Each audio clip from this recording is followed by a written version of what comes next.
Hello and welcome you all on keystone classes. तो आपका last assistant superintendent का paper हमारा बच रहा है, उसे आज हम कंप्लीट कर लेते हैं। 21/7/2024 को फर्स्ट शिफ्ट में पेपर हुआ था और दो पार्ट्स में कंप्लीट करेंगे। एक पार्ट आज आ जाएगा, एक पार्ट आपका कल आ जाएगा। ठीक है, क्वेश्चन नंबर 1 देख लेते हैं। क्वेश्चन नंबर 1 आपका प्राइम नंबर्स पे क्वेश्चन है। प्राइम नंबर्स पे क्वेश्चन है आपका, what is the average of prime numbers between 51 to 75। ठीक है, इसके लिए आपको प्राइम नंबर्स पता ही होने चाहिए, इसकी कोई ट्रिक नहीं है, इसका कोई मैथमेटिकल फॉर्मूला है नहीं। आपको नंबर्स पता होने ही चाहिए क्योंकि इनका डिफरेंस भी कोई ऐसा नहीं है, सिमिलर रह सकता है। ठीक है, तो आपको दो तीन चीजें प्राइम नंबर्स के बारे में पता होनी चाहिए। एक तो आपको ये पता होना चाहिए कि 1 से लेके 100 तक, 1 से लेके 100 तक आपके 25 प्राइम नंबर्स होते हैं। ठीक है, ठीक है, जिसमें कि अगर मैं बात करूं 1 से लेके 25 तक, 1 से लेके 25 तक आपके टोटल जो है वो 9 नंबर्स जो हैं वो प्राइम होते हैं। अभी देखेंगे कि कौन कौन से नंबर होते हैं। ठीक है, इसी तरीके से आपको पता होना चाहिए कि 25 से, क्योंकि ये भी डायरेक्ट क्वेश्चन बनता है कि 1 से लेके 50 तक बता दो, 1 से लेके 75 तक बता दो, या 50 से 75 तक बता दो, या 50 से 100 तक बता दो। ऐसे क्वेश्चन भी बनते हैं। 25 से लेके आपके 50 तक जो है वो आपके 6 नंबर होते हैं जो प्राइम होते हैं। इसी तरीके से 6 नंबर ही आपके इसमें 25, 50, 51 से लेके, ये 26 होगा, सॉरी, 26 से लेके 50 तक, 51 से लेके आपका 75 तक आपके और 6 नंबर होते हैं। अगले वाले ब्लॉक में आपके 4 नंबर जो है वो प्राइम होते हैं। अगले वाला ब्लॉक कौन सा है? 76 से लेके और 100 तक। ठीक है, 100 तक याद कर लो, फिर 100 से 200 तक, सॉरी 1 से 200 याद कर लेना, और फिर 1 से 500 याद कर लेना। बस इतना बहुत है, इससे ज्यादा तो क्या ही रटोगे, कोई फायदा है नहीं। तो ऐसे मिला के हमारे 25 नंबर जो है वो प्राइम हो जाते हैं 1 से लेके 100 तक। एक बार सारे प्राइम नंबर देख लेते हैं। जैसे कि 1 से लेके 25 तक के अगर मैं प्राइम नंबर्स की बात करूं, सबसे छोटा और इवन प्राइम नंबर जो है वो हमारा 2 हो जाएगा। ठीक है, वो हमारा क्या हो जाएगा? वो हमारा 2 हो जाएगा। इससे अगला सबको पता है 3 हो जाएगा, इससे अगला 5 हो जाएगा, इससे अगला 7 हो जाएगा, इससे अगला 11, इससे अगला 13, इससे अगला 17, इससे अगला 19, और लास्ट का हो जाएगा हमारा 23। टोटल हो गए हमारे 9। ठीक है, ये तो हमारे 1 से 25 तक हो गए। 25 से लेके, अगर मैं 26 से लेके 50 तक की बात करूं तो सबसे पहला आएगा 29, फिर 31, फिर 37, फिर आएगा आपका 41, फिर 43 और 47। ठीक है, ये आपके 6 नंबर्स जो हैं 25 से लेके 50 तक हो गए। इससे आगे की बात करूं, इससे आगे आपका होगा 53, 59, 61 और 67, 71, 67, 71, और एक आपका आएगा 73। ठीक है, लास्ट में 1 से लेके 100 तक की, सॉरी 76 से लेके 100 तक की बात करूं तो यहाँ पे आपके 4 होंगे, 79, 4 प्लस होके हो जाएगा 83, और फिर आपका 6 प्लस होके हो जाएगा 89, और फिर आपका लास्ट का हो जाएगा एक 93।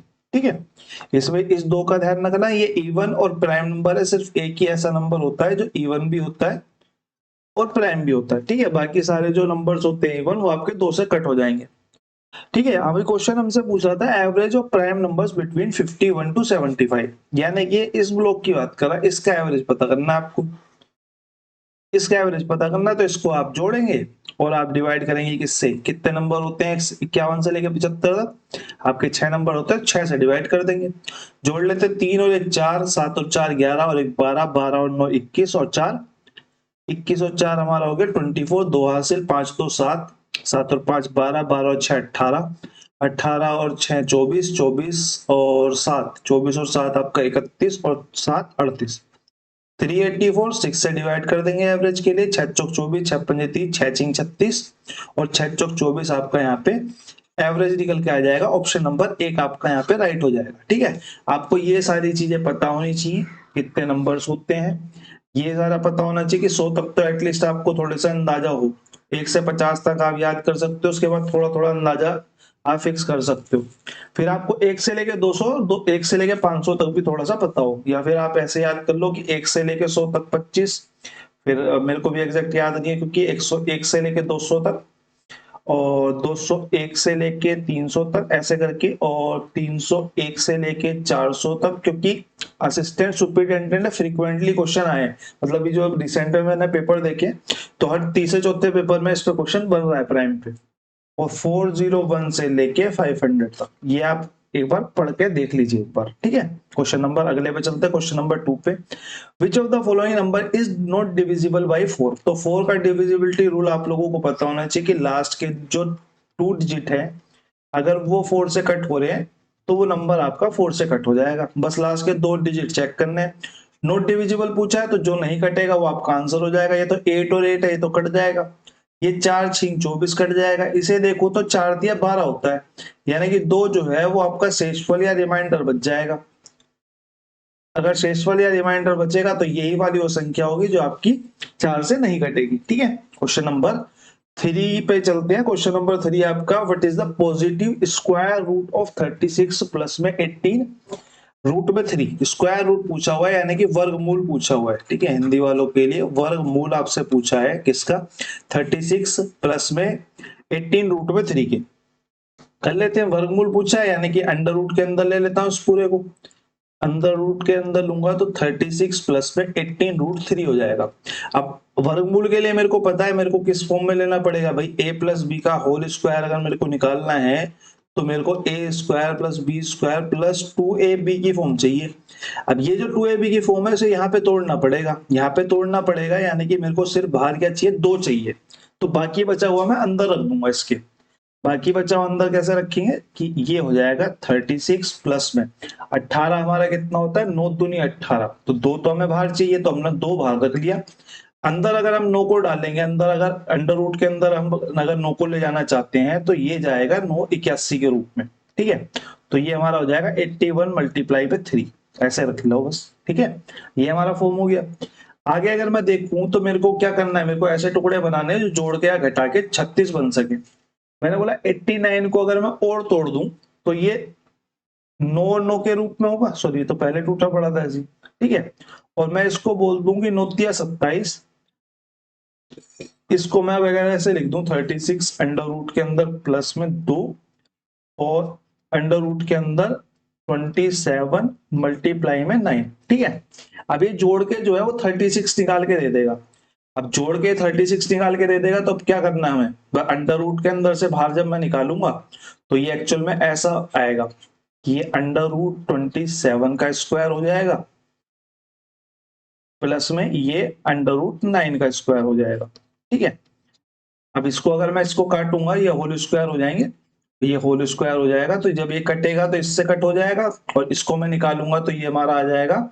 इसको निकालेंगे तो ये 3 आ जाएगा प्लस में अंडर रूट 27 को निकालूंगा तो ये हमारा आ जाएगा 3 रूट 3, ठीक है। तो ये हमारा आंसर आ जाएगा।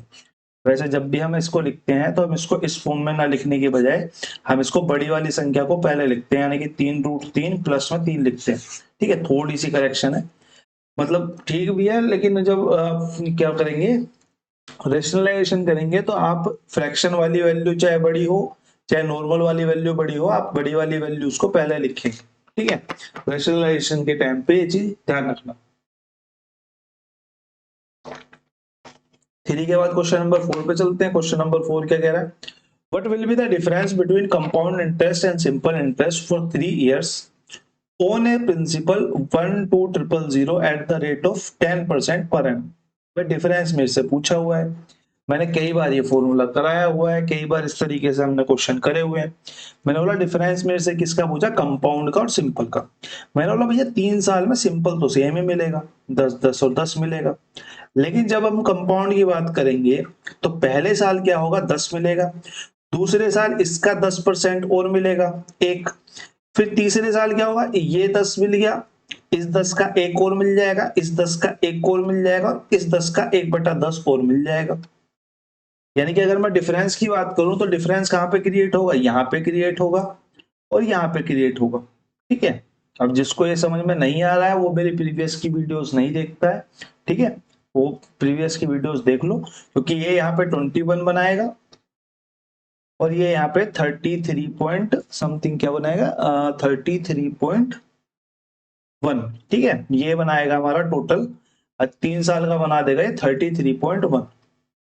ठीक है, ये मैंने कई बार कराया हुआ है फॉर्मूले से, तो आप एक बार पीछे देख लीजिए, क्योंकि एंड ही चल रहा है इस सीरीज का, ये लास्ट ही क्लास है, तो मैं इसे पूरा एलेबोरेट नहीं करने वाला। 33.1 और एक्चुअल में सिंपल इंटरेस्ट कितना बनता, 10 10 10 30 का, 30 30 का बनता, तो यानी कि अंतर की बात करूं तो 3.1% का यहाँ पे डिफरेंस क्रिएट होगा। 100% की वैल्यू मेरे को इसने दी है कितनी, 12,000, तो मेरे को बस 3.1 की वैल्यू निकालनी है। 12,000 डिवाइडेड बाई कितना, divided by 100 multiply by 3.1। 2 zero और 1 जीरो से 3 जीरो खत्म, तो लास्ट का अंक आएगा 12 तिया 36 और 1 12, यानी कि 372 हमारा यहाँ पे राइट आंसर हो जाएगा। ऑप्शन नंबर 4 हमारा करेक्ट हो जाएगा। ठीक है, जहां तक है आप लोगों को समझ में आ गया होगा। नहीं आया है तो आप प्रीवियस वीडियो देख लो, नहीं तो आपका मैट्रिक का जब चालू हो जाएगा मैं दोबारा से बेसिक से कराना स्टार्ट करूंगा। 7 8 10 पेपर बेसिक से करेंगे, बाकी फिर धीरे धीरे टाइम को कम करने के लिए हम फटाफट करना स्टार्ट करेंगे। The average of present age of Rustam and Pritam is 38। ठीक है, the average present age of Pritam and Geetam is 28। अब यहाँ पे गीतम है, यहाँ पे प्रीतम है, यहाँ पे रुस्तम था और प्रीतम था, तो मैं लिख ही लेता हूँ एक बार रुस्तम और प्रीतम की एवरेज एज दे दी कितनी, 38 एवरेज दी हुई है। फिर एवरेज एज दे दी हमारी किसकी, प्रीतम की प्लस गीतम की, कितनी दे दी, 28। फिर उसने कहा कि the average present age of Rustam and Geetam. अब मेरे को यहाँ पे दे दिया इसने रुस्तम और गीतम, यहाँ पे टाइम एंड वर्क वाला कॉन्सेप्ट लग रहा है मेरे को, तो ये जो हम टाइम एंड वर्क में करते हैं ना, ए बी करेगा, बी सी करेगा, सी ए करेगा, और फिर हम वहां पे बाइफरकेट करते हैं, फिर उसको हाफ में डिवाइड कर देते हैं, उसी तरीके का कुछ लग रहा है। इनकी एवरेज दे दिया मेरे को 34। फिर इसने कहा दिया what will be the age of youngest of all three, youngest of all three. अब यहाँ पे ये कैच है, अब यंगेस्ट ऑफ ऑल थ्री होगा कौन भाई, यंगेस्ट ऑफ ऑल थ्री वो होगा जो सबसे कम एवरेज वाले दोनों में काउंट हो रहा हो। भैया मैंने यहाँ देखा ये 38 है, ये तो सबसे बड़ा है, इसको तो मैं छोड़ ही देता हूँ। ये छोटा है और ये छोटा है, इन दोनों में कौन सा सेम है, इन दोनों में मैंने देखा कि गीतम सेम है, यानी कि मेरे को एक्चुअल में गीतम की एज निकालनी है। अब यहीं से आइडेंटिफाई कर सकते हो या फिर आप सब कुछ निकालने के बाद आइडेंटिफाई करो। अब मेरे को तो यहीं से दिख रहा है कि यहाँ पे दो, ये सबसे कम वाले में जो आपका कल्प्रेट आ रहा है, यानी कि जो आपका वो है जिसकी वजह से एज कम हो रही है, वो जी होना चाहिए। ठीक है, तो मैं जी निकालता हूँ। अब जी निकालने के लिए मैं क्या करूंगा, भैया मेरे पास एवरेज है तो मैं टोटल निकाल लेता हूँ। 8 दूनी 16 का 6, एक हाथ से 3 दूनी 6 और एक 7, दोगुना कर देंगे, दो दो की मल्टीप्लाई कर देंगे, 28 से 8 दूनी 16 का 6, एक हासिल, 2 दूनी 4 और एक 5, 34 से 4 दूनी 8 और 3 दूनी 6। ठीक है, अब टोटल की अगर मैं बात करूं तो टोटल यहाँ पे आएगा 2R plus P plus G आएगा, जो कि कितना आ गया हमारा, ये हमारा आ गया 6 दूनी 12, 20 की 0, 2 हासिल, 5 2 7 दूनी 14 और 2 20, यानी कि 200 हमारा ये आ गया। तो अगर मैं आरपीजी की बात करूं, आर प्लस पी प्लस जी की बात करूं, इसकी वैल्यू कितनी हो जाएगी, इसकी वैल्यू हमारी हो जाएगी 100। ठीक है, आरपीजी की वैल्यू 100 है और मेरे को जी निकालना है, तो मैं इसमें से आर और पी को माइनस कर देता हूं। अगर मैं आर और पी को माइनस करूंगा, 100 में से 76 माइनस करूंगा, तो प्रेजेंट एज ऑफ गीतम की जो आएगी वो 24 ईयर्स आ गई। लेकिन मेरे से क्वेश्चन ने क्या पूछा है, मेरे से क्वेश्चन ने पूछा है 5 साल बाद, तो मैं इसमें से 5 साल ऐड कर देता हूं, यानी कि 29 ईयर्स हमारा यहाँ पे जो है राइट आंसर आ जाएगा। ऑप्शन नंबर सी के यहाँ पे करेक्ट हो जाएगा। ठीक है, क्वेश्चन नंबर 5 के बाद क्वेश्चन नंबर 6 पे चलते हैं। क्वेश्चन नंबर 6 के कह रहा है the initial ratio of income and expenditure of Tarun is 14:9। मेरे को क्वेश्चन ने क्या दिया हुआ है, मेरे को इनकम का रेशियो दिया हुआ है, मेरे को एक्सपेंडिचर का रेशियो दिया हुआ है, तो ये मेरा अंडरस्टूड होना चाहिए कि अगर मैं इनकम में से एक्सपेंडिचर को घटा दूंगा तो मेरा सेविंग का रेशियो कितना आ जाएगा, सेविंग आ जाएगी मेरी 5। His income increased by 10%, क्या हुआ, इंक्रीज हो गया 10% का, and expenditure is increase by 20%। New saving is 23,000।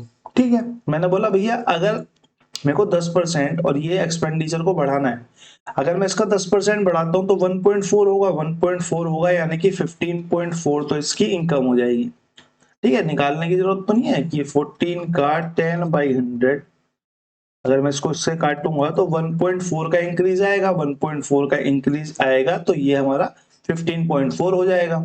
अगर मैं बात करूं 15.4 हो जाएगा, अगर इसमें 20% की इंक्रीज आएगी तो 9 दूनी 18, यानी कि 1.5 का इंक्रीज आएगा। 1.5 का इंक्रीज आएगा तो 10.8 हो जाएगा। मैंने बोला भैया ये 15.4 हो गया, ये 10.8 हो गया, तो अगर मैं न्यू सेविंग की बात करूं, न्यू सेविंग कितनी हो जाएगी? न्यू सेविंग जो हो जाएगी आपकी, इस इन दोनों का अंतर हो जाएगी। इन दोनों का अंतर कितना आएगा हमारा? 4.4 प्लस में 4.4 प्लस में 2 यानी कि 4.6 आ जाएगा। 4.6 आ जाएगा। इसी की वैल्यू मेरे को न्यू सेविंग जो उसने दी हुई है वो 23,000 दी हुई है। यानी कि 4.6 की वैल्यू कितनी है? 23,000। फिर उसने बोला इनिशियल इनकम ऑफ तरुण बताओ। इनिशियल इनकम ऑफ तरुण कितनी थी? 14 थी। 14 की वैल्यू निकाल देते हैं। 23,000 divided by 4.6 multiply by 14, point काटेंगे ऊपर 0 आ जाएगा। 23 से काटेंगे 1 2 3 4 और 23 दुनी हो जाएगा और 2 से 7 बार चला जाएगा। तो यहाँ पे कितना आ जाएगा? 7 के आगे 4 0 यानी कि 70,000 रुपए हमारी इनिशियल इनकम आ गई। किसकी? तरुण की। क्वेश्चन नंबर 6 आपका यहाँ पे डन होता हो। क्वेश्चन नंबर 7 की तरफ चलते हैं। क्वेश्चन नंबर 7 हमारा कह रहा है who among 1/2, 2/3, 4/7, 3/8, how many of these fractions lie between 1/4 और 2/5? 1/4 का मतलब ये है, हम इस फॉर्म पॉइंट्स में चेंज कर लेते हैं। ठीक है, सबसे बेटर तरीका है कि इस फॉर्म पॉइंट्स में चेंज कर लेते हैं। ठीक है, 1/4 को मैं बोल सकता हूँ कि ये 0.25 है और 2/5 को मैं बोल सकता हूँ कि ये 0.40 है। ठीक है, यानी कि 0.25 और आपका 0.40 के बीच में होनी चाहिए। ठीक बात है, यही बात है ना? हाँ, यही बात है। या फिर आप इसे एक तरीके से और कर सकते हो। आप इसे एक तरीके से और सोचो कि 1/4 को अगर मैं परसेंट में चेंज करूं, जस्ट सपोज मान के चलो कि 1/4 को अगर मैं परसेंट में चेंज कर रहा हूं तो 1/4 मल्टीप्लाई में 100 यानी कि 25% हो गया। तो 2/5 को अगर मैं परसेंट में चेंज कर रहा हूं तो मैं मल्टीप्लाई 100 कर देता हूं तो फिर आ गया 40% आ गया। यानी कि ये 25% या फिर 40% के बीच में भी होनी चाहिए। अब इन दोनों में से जो भी क्राइटेरिया आप चूज कर रहे हो, 25 और 40% के बीच में लाना चाह रहे हो, 0.25 या 0.40 के बीच में लाना चाह रहे हो, ये आपकी चॉइस है एग्जाम के अंदर कि आप इसे कैसे करो। जो आप प्रैक्टिस करोगे वही आप करना। जैसे कि अगर मैं इसे 25% से, क्योंकि बेसिक तो यही कहता है, तो मैं तो अपने तरीका, अब मतलब अपना तरीका है, थोड़ा सा अलग आपको बताया था क्योंकि बेसिक तो यही है, इससे ही हमने पहले भी करे। तो इससे करके देखते हैं 25 और 40% के बीच में। अगर मैं इसकी बात करूं तो ये हमारा, अगर मैं इसे फ्रैक्शन में चेंज करूंगा तो 1/2 मल्टीप्लाई में 100 यानी कि 50% आएगा, जो कि बड़ा है, गलत हो जाएगा। 2/3 की अगर मैं बात करूं तो 2/3 मेरे को पता है परसेंट में कितना होता है, 66.66% होता है, तो ये भी बड़ा हो जाएगा। फिर अगर मैं 4/7 की बात करूं, 4/7 की मल्टीप्लाई में 100 तो 7 चौक 28, 7 पंजे 35 हो जाएगा, ये भी बड़ा हो जाएगा क्योंकि 50 से ऊपर निकल गया। फिर अगर मैं 3/8 की बात करूं, 3/8 मल्टीप्लाई में 100 तो 4 से कटेगा 25 और 4 से कटेगा 2 यानी कि 75/2% यानी कि कितना आ गया? 37.5%। 37.5% इसके इसके बीच में बैठ रहा है, यानी कि एक ही ऐसा नंबर है जो कि इन दोनों के बीच में बैठ रहा है। अब आप दोनों में से किसी से भी करोगे बात एक ही है, पर समझाने का थोड़ा सा तरीका है बस। क्वेश्चन नंबर 7 से क्वेश्चन नंबर 8 पे आते हैं। What is the least common multiple of, यानी कि एलसीएम की बात कर रहा है, एलसीएम ऑफ दीज फ्रैक्शंस। जब भी हमें पता है कि हम फ्रैक्शंस की बात करते हैं तो जो हमसे पूछा होता है वो तो हम काम करते हैं ऊपर वाले के साथ, यानी कि ऊपर वालों का हम एलसीएम ले लेंगे और जो बचेगा उसका नीचे वाले का या ऊपर वाले का जो कुछ भी बचेगा उसका हम एचसीएफ ले लेंगे। ठीक है, यानी कि हमें नीचे वालों का एचसीएफ चाहिए, ऊपर वालों का एलसीएम चाहिए। एलसीएम के लिए हम क्या करेंगे? सबसे बड़ी संख्या लिखेंगे, जो मल्टीपल में नहीं है उसे लिख लेंगे। 8 चौक 32 है, 16 दूनी 32 है, यानी कि यहाँ पे तो कुछ आया ही नहीं। एचसीएफ के लिए हम क्या करेंगे? एचसीएफ के लिए भैया हमने देखा सबसे छोटी संख्या इसको भी काट रही है और इसको भी काट रही है, तो बस यही हमारा एचसीएफ हो गया, यानी कि 32/7 हमारा यहाँ पे राइट आंसर हो जाएगा। ऑप्शन नंबर 4 हमारा यहाँ पे करेक्ट हो जाएगा। क्वेश्चन नंबर 8 के बाद क्वेश्चन नंबर 9 पे चलते हैं। The pie chart given below gives the price of 6 different articles as shares of the total price of these items in terms of sectoral angles shown below. The total price of 6 article is 5400। फिर इसने कहा कि J1 जो है J1 जो है वो क्या है, PQSU का एवरेज प्राइस है। तो मैं एंगल लिख लेता हूँ भैया इनके 160, पी क्यू लिख लेता हूँ 36। जब तक जरूरत नहीं पड़ेगी इसको नहीं छेड़ेंगे। ऑप्शन देख रहे हैं तो रुपए में है, रुपए में तो छेड़ने की जरूरत पड़ेगी भाई। मैंने बोला 160 डिग्री प्लस में क्यों, लेकिन अलग अलग इंडिविजुअल मत निकालने लग जाना कि पहले पहले इसको ऐसे ऐसे नहीं निकालना, इसको कहीं ऐसे टाइम वेस्ट करो कि 360 डिग्री की वैल्यू 5400 है, तो सबसे पहले मैं क्यू को पी को निकाल लेता हूँ कि 5400 इज इक्वल टू 360 के, तो ये 160 वाला एंगल कितने के बन जाएगा। फिर इसी तरीके से अगला वाला निकालोगे, क्यू निकालोगे, फिर इसी तरीके से एस निकालोगे। ये तरीका एग्जाम में नहीं अप्लाई करना आपको, आपको लास्ट में रुपए तो निकाल के देने हैं, तो आप सीधा पहले एंगल्स का एवरेज निकाल लो। मैंने बोला पी का 160 है, क्यू का 36 है, क्यू का 36 है, एस और यू, एस का 16 है और यू का 50 है, एस का 16 है और यू का 50 है। एवरेज की बात कर रहा है तो 4 से डिवाइड कर देंगे। 4 से डिवाइड करेंगे तो भैया यहाँ पे देख लेते हैं 6 आएगा, और 5 और 1 6 और 3 9, 9 और 6 15 का 5, एक हासिल और एक 2, 256 अपॉन में 4 यानी कि 4 6 24 और 4 चौक 16 यानी कि 64 डिग्री इसका है जो है J1 आ गया। अब अगर मैं J2 की बात करूं तो ये क्या है, the difference between R and T। R और T के बीच में डिफरेंस जो है, R और T के बीच में डिफरेंस मेरे को दिख रहा है कि 75 और 23 का जो एंगल है इसके बीच में डिफरेंस की बात कर रहा है, यानी कि 2 और 5 52 डिग्री की बात कर रहा है। अब मेरे से बोला what is the value of J1 minus J2। J1 में से J2 माइनस करूंगा तो मेरे को यहाँ से दिख रहा है कि J1 माइनस J2 जो है वो हमारा आएगा 12 डिग्री। बस 12 डिग्री निकालना है भाई। 360 डिग्री की वैल्यू मेरे को पता है कितनी है, 5400, तो मैं 12 डिग्री की निकाल देता हूँ। 12 डिग्री की कितनी हो जाएगी, 5400 अपॉन में 360 मल्टीप्लाई बाई 12। इससे इसको काटूंगा, 12 दूनी 24, 12 36 हो जाएगा। 3 से ये पॉइंट्स में क्यों आ रहा है आंसर, एक सेकंड को, आंसर पॉइंट्स में आ रहा है लेकिन मेरा आंसर पॉइंट्स में नहीं आ रहा, क्या भूल गया। एक सेकंड, एक सेकंड दीजिए, एक सेकंड, कुछ गड़बड़ करी है, कुछ तो गड़बड़ करी है हमने, कुछ तो गड़बड़ करी है हमने। क्या गड़बड़ करी है, P Q R you, you हमारा 50 है, ठीक है, ये हमारा 16 है, एस ठीक है, क्यू हमारा 36 है, जिसको हमने 30 ले लिया है, जिसको हमने क्या ले लिया है, जिसको हमने 30 ले लिया है, ये गलती कर दी हमने। तो ये भी हमारा चेंज हो जाएगा, ये हमारा 262 हो जाएगा, 262 हो जाएगा, तो रिजल्ट ले लेते हैं। 262 हो जाएगा तो ये पूरा चेंज हो जाएगा आपका, ये 12 नहीं आएगा, एक सेकेंड बस, 262 हो जाएगा तो ये हमारा कितना आ जाएगा, 4 पंजे 20, 4 छिंग 24, 4 पंजे 20 और 4 पंजे 20, 65.5। तो अंतर हमारा आ जाएगा यहाँ से 13.5, 13.5 डिग्री। 12 की जगह यहाँ पे 13.5 डिग्री डाल देंगे, तो ये जो हमने काटा पीटा था ये भी गलत हो जाएगा।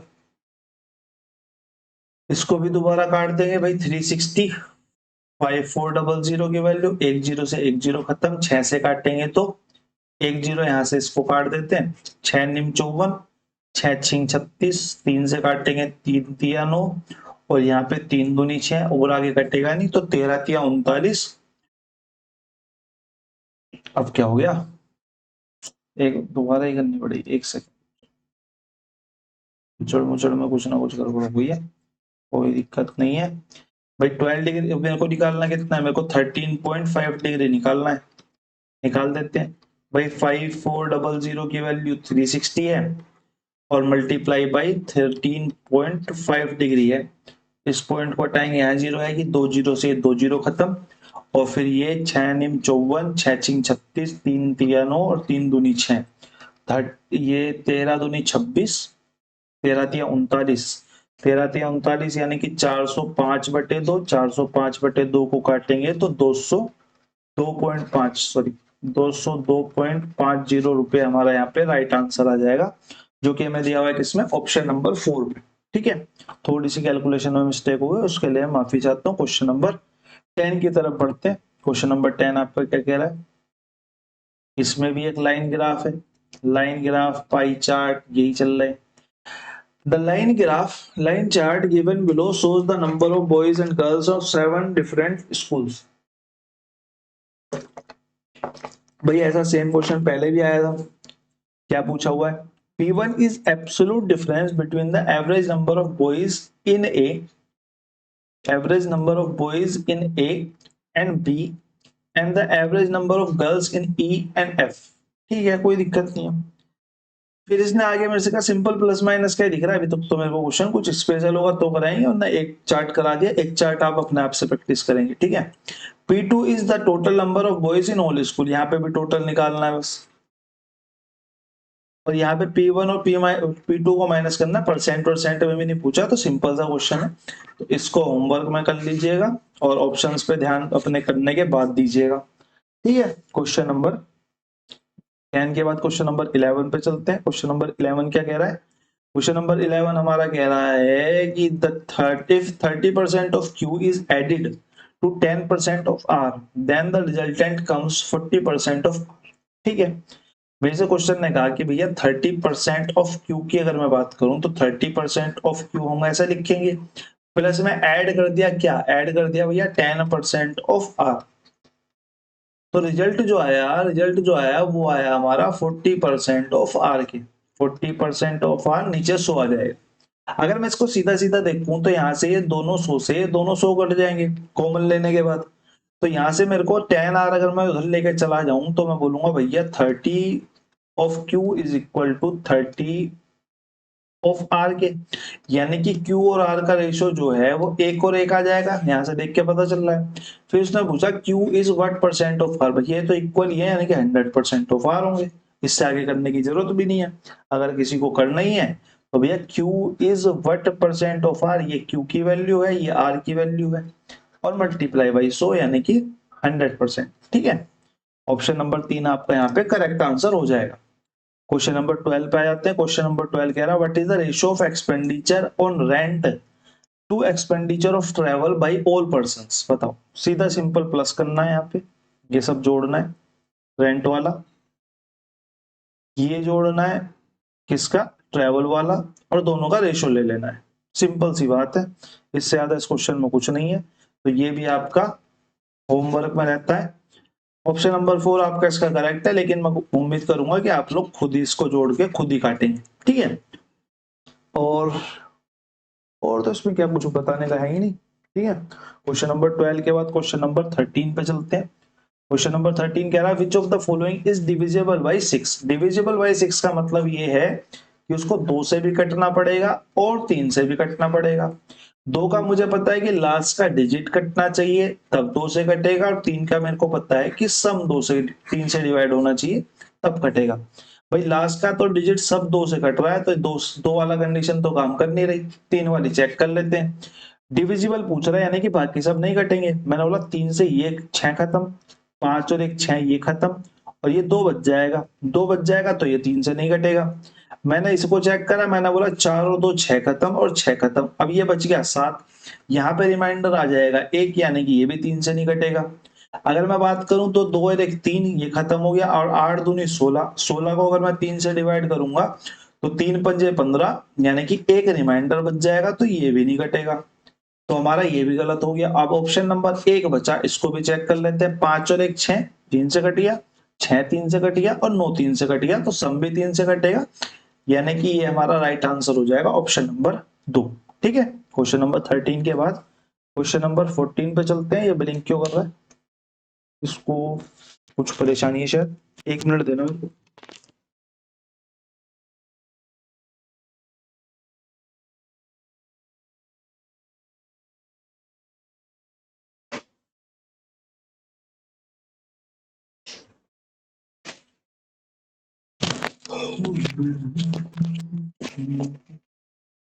क्वेश्चन नंबर कितना है?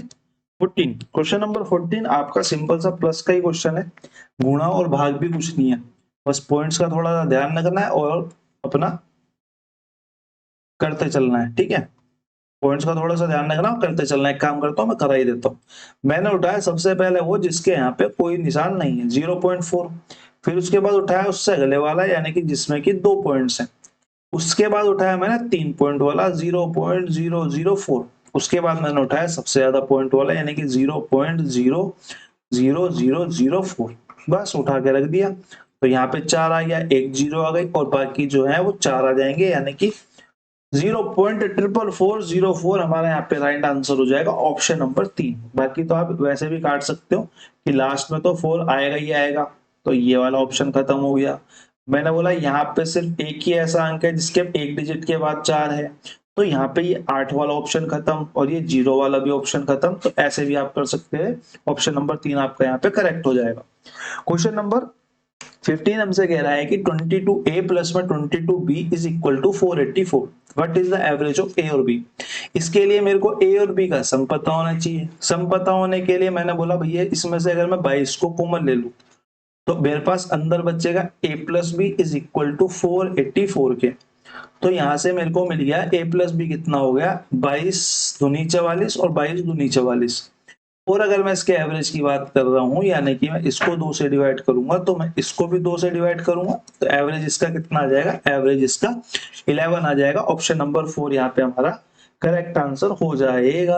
क्वेश्चन नंबर 16 के पास चलते हैं। क्वेश्चन नंबर 16 कह रहा है out of two numbers 87.5% of a small number is equal to 37.5 of large number. ठीक है, मैंने मान लिया भैया जी स्मॉल नंबर जो है वो x है और लार्ज नंबर जो है वो y है, सिर्फ मान ले कोई फर्क पड़ेगा नहीं क्योंकि हमें सीधा बस रेशियो निकालना है। If the sum of both numbers is 1100 then what is the value of larger number.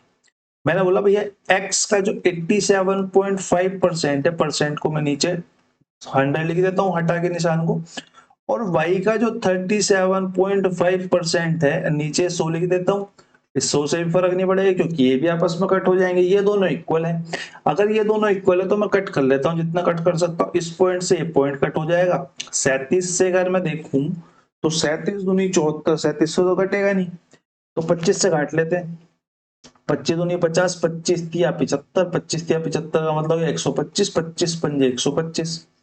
फिर इसको काटूंगा तो 25 एकम 25 कितना बच गया 1 2 5, 25 पंजे 125, 5 से और कट जाएगा, 5 सत्ते 35 और 5 तिया 15।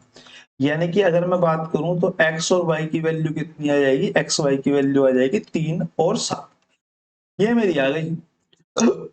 मेरे से कह रहा है कि दोनों का सम जो है वो 1100 है। भाई मेरे हिसाब से तो 10 है, मेरे हिसाब से तो 10 है, तो 10 की वैल्यू कितनी हो गई 1100। मेरे से लार्जर नंबर पूछ रहा है, रेशियो के हिसाब से लार्जर नंबर की वैल्यू 7 होनी चाहिए, तो 7 की वैल्यू होगी तो 7 निकाल देंगे भाई, सीधा है, एक जीरो कट हो जाएगी, तो 11 सत्ते 70 यानी कि 770 हमारा यहाँ पर राइट आंसर आ जाएगा। ऑप्शन नंबर 3 हमारे यहाँ पे करेक्ट आंसर हो जाएगा। ठीक है,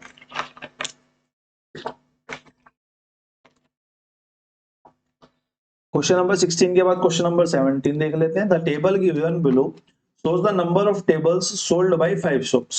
What is the average number of tables sold by S1, S2 and S3? Average पूछा हुआ, 3 का पूछा हुआ है, जोड़ के 3 से डिवाइड करना है। मैं सीधा यही देख लेता हूँ एक बार, 63, 68 और 96, 8 और 3 11 और 6 17 का 7 एक हासिल, 6 और 1 7, 6 दूनी 12 और 1 13, 13 और 9 22, यानी कि 227, 3 से डिवाइड करेंगे तो 3 सत्ते 21 और 3 छिंग 18, 3 छिंग 18, 3 पंजे 15, 75 ऑफ समथिंग आएगा। 74 ये नहीं होगा, 77 ये नहीं होगा, 77 समथिंग है तो इसको काटना पड़ेगा। 3 पंजे 15 यानी कि 2 बचेगा, तो 3 छिंग 18 और 3 छिंग 18 चलता चला जाएगा तो 67 आएगा। ठीक है, तो 75.17 खत्म हो गया और यहाँ पे हमें लास्ट डिजिट तक जाना पड़ा, लेकिन अगर यहाँ पे 75.17 की जगह 73.17 होता या कुछ और होता तो हमारा 2 में ही काम चल जाता। आंसर हमारा कितना हो गया 75.67। ठीक है, क्वेश्चन नंबर 18 पे आते हैं। क्वेश्चन नंबर 18 कह रहा है हमारा the present value of A car is 4200 if the depreciation by if its value is depreciated by 15% per annum each year, मतलब पर एनम वही each year हो गया। what will be the value 2 years from now, यानी कि 2 साल बाद value कितनी होगी। 15% का डेप्रिसिएशन आ रहा है यानी कि 3/20 का डेप्रिसिएशन आ रहा है, अगर डेप्रिसिएशन आ रहा है यानी कि वैल्यू जो है वो 20 से 17 हो रही है हर बार, तो मैं बोलूंगा भैया 42,000 तो आज की वैल्यू है, तो अगले साल 17/20 हो जाएगी, उससे अगले साल फिर 17/20 हो जाएगी। काट लेते हैं जो कट सकता है, 2 जीरो से 2 जीरो खत्म, 4 से काटेंगे तो 4 एकम 4 और 4 पंजे 20। ठीक है, और 4 पंजे 20, हाँ जी कटेगा तो ऐसे ही कुछ कुछ। What will be the value of, अब जीरो नहीं आ रहा है, एक जीरो कम लिखी है क्या मैंने? हाँ एक जीरो कम लिखी है यहाँ पे, एक जीरो कम लिखी है, तो ये 110 पॉइंट, सॉरी 1050 आएगा। अब तो यहाँ पे मल्टीप्लाई करना ही पड़ेगा, इसका तो कोई और उपाय है ही नहीं, ना तो डिजिटल सम लगेगा ना कुछ लगेगा। क्या लगेगा डिजिटल सम? देखो डिजिटल सम लग तो सकता है, लेकिन वहां आज तक अपनी क्लासेस में डिजिटल सम से क्वेश्चंस कराए नहीं है। ठीक है, कराए नहीं है तो मैं यहाँ पे भी डिजिटल सम नहीं लगाऊंगा। लेकिन अगली क्लासेस जब मेट्रोन की स्टार्ट होंगी आपकी, या फिर उसके बाद मैं प्लान कर रहा हूँ कि जीएससी का जो पेपर हुए थे ना 2022 में, उन्हें कराएंगे। या फिर हो सकता है जेएससी की जगह टीजीटी पीजीटी के जो पेपर हुए थे उन्हें भी करा सकते हैं, वो अब देखूंगा दोनों में से कौन से पेपर ज्यादा अच्छे हैं और ज्यादा क्वांटिटी में अवेलेबल है, जिससे कि 2022 की एक झलक अच्छे से मिल सके, तो ये देखेंगे। जब मैं इनको कराऊंगा तो यहाँ पे आपका जैसे अब हम यूनिट डिजिट वाला कॉन्सेप्ट लगाते हैं, फ्रीक्वेंटली लगाते हैं, तो ये इस कॉन्सेप्ट के साथ साथ मैं डिजिटल सम को भी यहाँ पे अपनी कैलकुलेशंस में ऐड कर दूंगा, जिससे कि आपको एक ग्लिम्स मिल सके कि क्वेश्चन में डिजिटल सम लगता किस तरीके से। अब ये क्वेश्चन डिजिटल सम का है, प्योरली क्वेश्चन डिजिटल सम का है, लेकिन क्योंकि ये लास्ट पेपर है और मैंने इससे पहले कभी कराया नहीं है तो मैं नहीं कराने वाला, क्योंकि एक क्वेश्चन में करा के छोड़ दूंगा फिर कोई फायदा है नहीं। अब आपको पेपर में पता तो होना चाहिए कि एक्चुअल में अच्छी खासी वॉल्यूम में क्वेश्चन आते हैं, तो डिजिटल सम के ये फायदे हैं। जब लगेगा तब मैं कराऊंगा, अभी के लिए इसे नॉर्मली कर लेते हैं। नॉर्मल इसकी मल्टीप्लाई करेंगे तो 17 17 49 से 4 चला जाएगा, 7 दूनी 14 और 4 18 का 8 एक हासिल, और एक की कम एक और एक 200 लिखी, तो 17 का स्क्वायर था ना 289 इसका आ गया। और 105 की भी कर लेते हैं भाई, 9 पंजे 45, 4 8 पंजे 40 और 4 44, 4 5 दूनी 10 और 2 14, और 0 0 0, और यहाँ पे ये मल्टीप्लाई में, ये मल्टीप्लाई में, ये 9, ये 8 और ये 2। ठीक है, 5 4 9 4 13 का 3 एक हासिल, 8 9 और 1 10 की 0 एक हासिल, 3 0 3 4 5 और 1 0 क्योंकि हमने लिखी नहीं थी, तो ये हमारा आंसर हो जाएगा। ऑप्शन नंबर कितना दिख रहा है? ऑप्शन नंबर दिख रहा है ऑप्शन नंबर 4। ठीक है, ऑप्शन नंबर 4 आपका यहाँ पे राइट हो जाएगा। सेकंड लास्ट क्वेश्चन देख लेते हैं। The marked price of A car is 55,440. Rahul buys the car after successive discount of 10% and 30%. If he sells 3640, what is the profit percentage? Profit percentage पूछिए मेरे से। मैंने बोला भैया देखो 55,000 रुपए का एमपी था, 2 सक्सेसिव डिस्काउंट के बाद उसने खरीद लिया, 10% का डिस्काउंट है यानी कि 1/10 का है, तो 9/10 हो जाएगी वैल्यू। 30% का डिस्काउंट है यानी कि 3/10 है, तो वैल्यू जो है वो 7/10 हो जाएगी। मैंने बोला भैया 55,000 की तो वैल्यू थी, सॉरी 55,000 की, 5,50,000 की जो वैल्यू थी, उस पे पहले तो भैया 9/10 करवा लिया मैंने जाके, राहुल ने जाके, सॉरी मैंने क्यों करवाया, राहुल ने करवाया। उसके बाद फिर मैंने 7/10 करवा लिया, यानी कि 2 जीरो तो ये कट गई, 9 सत्ते 63 और 63 पंजे हो गया हमारा कितना, 63 पंजे हमारा 5 15 का 5 एक हासिल, और 6 पंजे 30 और 31 315, और मल्टीप्लाई में 1100, और 11 की मल्टीप्लाई हमको अच्छे से करनी आती है, 1 2 3, 2 जीरो बची थे ना, सॉरी 2 जीरो, और ये हमारा आ गया 5 5 और 1 6, 3 और 1 4 और 3, 3465 की हमने वो खरीद ली है। व्हाट द हेल, एक second, sorry sorry sorry pardon my language, ये ज्यादा आ गया, 5 5 5 और 1 6, 3 और 1 4, 3 का 3 ही, हाँ ठीक तो है। इतने की तो मेरे को क्या पड़ गई, राहुल को सीपी पड़ गई, लेकिन उसने बेची कितने में, उसने बेची भैया 3,60,000 में।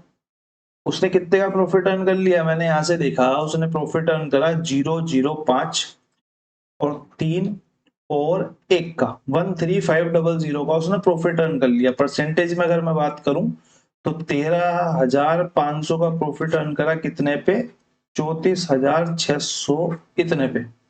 परसेंट में निकालूंगा तो मैं यहाँ पे 100 से मल्टीप्लाई कर दूंगा, प्रॉफिट परसेंट हमारा आ जाएगा। 2 जीरो से 2 जीरो कट गए, 5 से इसको काट लेते, 5 दूनी 10, 5 सत्ते 35, 5 चिंग 30, 5 निम 45, 5 तिया 15। अब ये 3 से कटेगा और किसी से तो नहीं कट रहा है, 9 से कट जाएगा शायद, 9 से कट जाएगा, 9 तिया 27, 9 सत्ते 63 और 9 सत्ते 63। अब ये किसी से नहीं कटेगा। 300 अपॉन में 77 आ गया। परसेंट की अगर मैं बात करूं तो एक ही अंक जो है वो रिपीट नहीं है, यानी कि एक बार काटने पे काम चल जाएगा हमारा। भाई 7 चौक 28 पे ज्यादा हो जाएगा, क्योंकि 7 चौक 28 और 7 चौक 28 यानी कि 308 हो जाएगा वो। तो चलेगी माननी कितने पे, 7 दूनी 14 पे। और 2 वाला 7 तिया 21 होता है, 7 चौक 28 नहीं, 7 तिया 21, 7 तिया 21 पे माननी चली जाएगी तो यहाँ पे 3 आ जाएगा। ठीक है, 7 चौक 28 ज्यादा हो जाएगा तो यहाँ पे 3 वाली डिजिट चालू होगी, इसके आगे कुछ आंसर स्टार्ट होगा।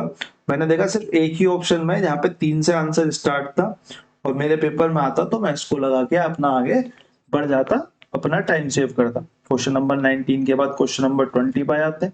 The mark price of an article is 2600 if a discount of 38% is given, then what is the selling price of the article? Simple सा क्वेश्चन, ऑप्शन मिटा दिए जाएं, ऑप्शन मिटा दिए जाते हैं और होमवर्क में ये क्वेश्चन आपका हो जाता है। कमेंट सेक्शन में आंसर दीजिएगा, अगर आप सोल्व करते हैं तो मैं उम्मीद करूंगा कि आप सोल्व करें और कमेंट सेक्शन में आंसर दें। अब ये इसलिए नहीं है कि कमेंट सेक्शन में आंसर देना जरूरी है, इसलिए जरूरी क्वेश्चन करना जरूरी है कि आंसर दिख रहा है मैं तो क्वेश्चन कर ही नहीं रहा, नहीं करना पड़ेगा, करके क्वेश्चन के आंसर तक आइए जिससे कि आपको एग्जाम में एक्चुअल में बेनिफिट मिले। ठीक है, बाकी आपसे कल मुलाकात होती है या शाम को मुलाकात होती है, देखते हैं जैसे भी। पेपर ये कंप्लीट होने के बाद मैटर्न के पेपर आपके चालू हो जाएंगे और हाँ, एक मेंस का पेपर जे का और रहता है डीडीए वाला, और आपके मैटर्न के पेपर चालू हो जाएंगे। धन्यवाद।